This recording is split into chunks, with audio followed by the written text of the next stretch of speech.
Power was, one of those records that we just wanted to make the heaviest fucking record ever,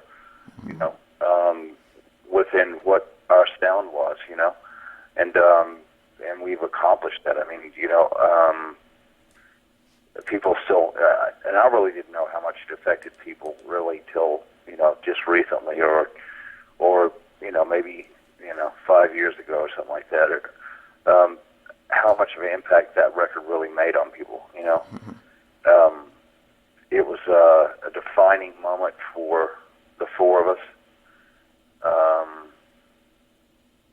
and I just, a lot of really good times on that one. A lot of good times at Cowboys too, but you have to remember we had been playing, Darrell was, I was 17 when I got in the band, so Darrell was like 15, dime.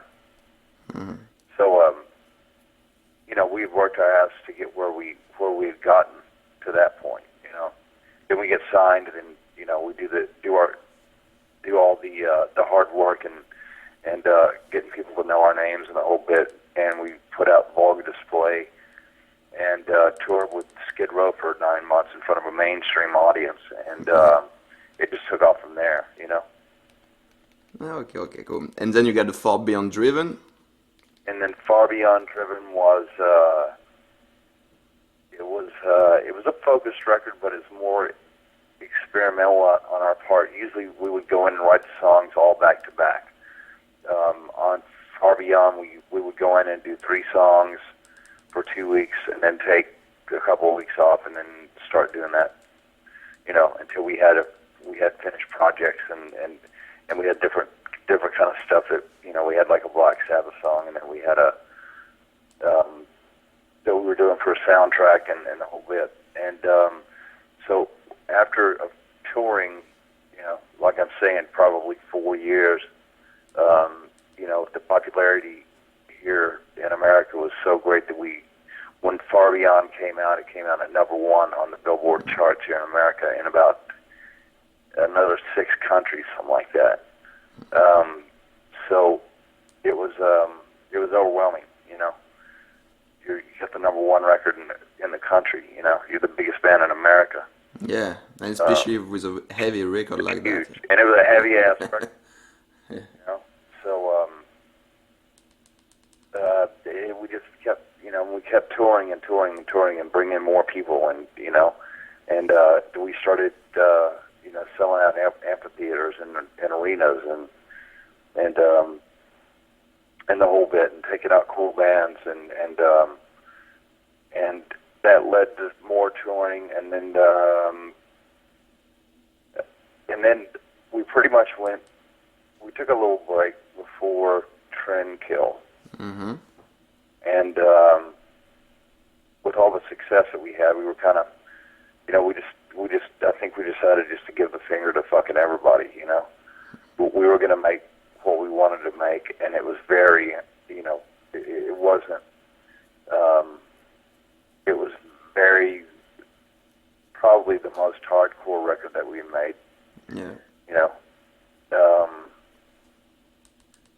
As far as, we just wanted to experiment and see where we could go with this really heavy thing that we had planted, without having a whole bunch of songs that we would just, it was where our headspace was at the time with Great Southern Trendkill, and just trying something new, because we got to the point where, we'd already had the whatever, MTV would play us late at night and the whole bit, and we get a little bit of radio play.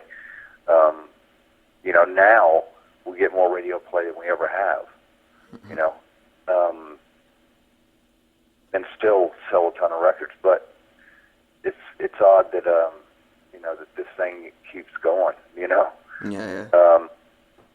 After Trendkill, we went through a period of, by this point we're all full-blown alcoholics. Mm-hmm.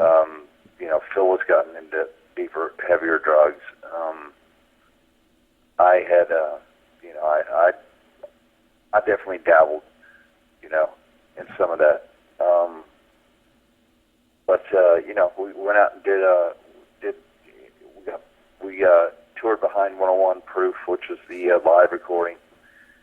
And we, during that period, it seemed like, I think Trendkill came out in 96.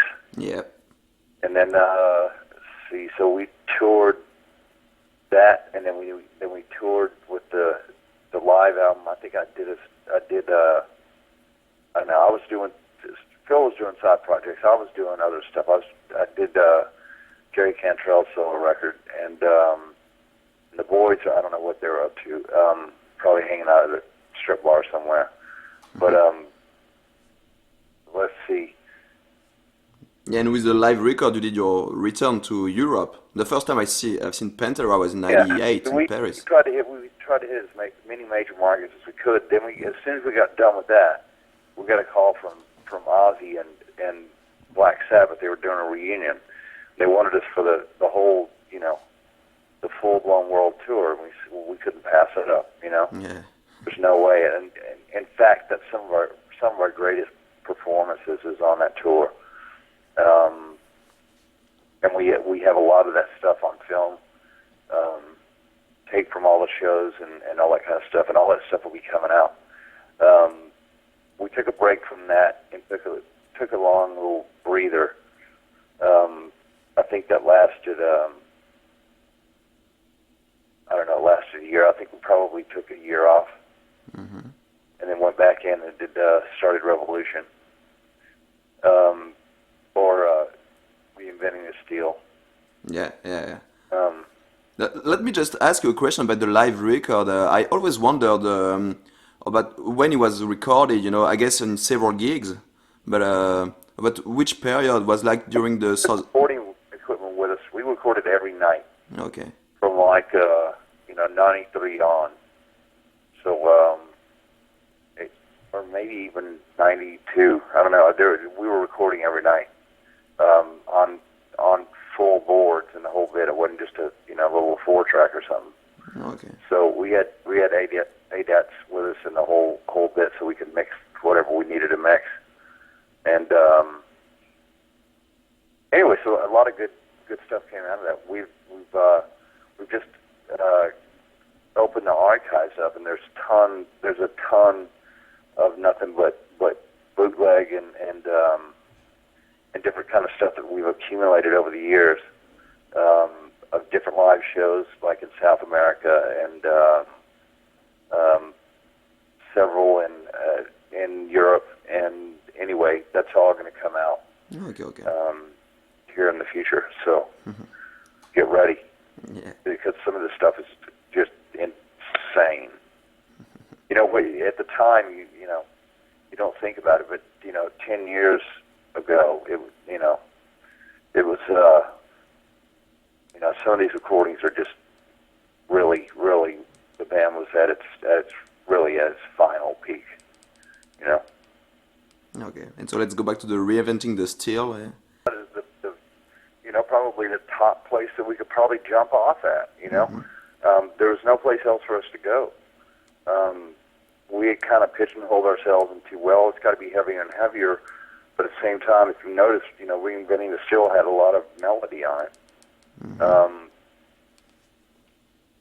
I mean, there is some hardcore stuff on there, but at the same time, it was, it was trying to reinvent what we had done, and put it all together just like which is very hard to do. But I think we achieved what we wanted to do with that record, and really go out on top.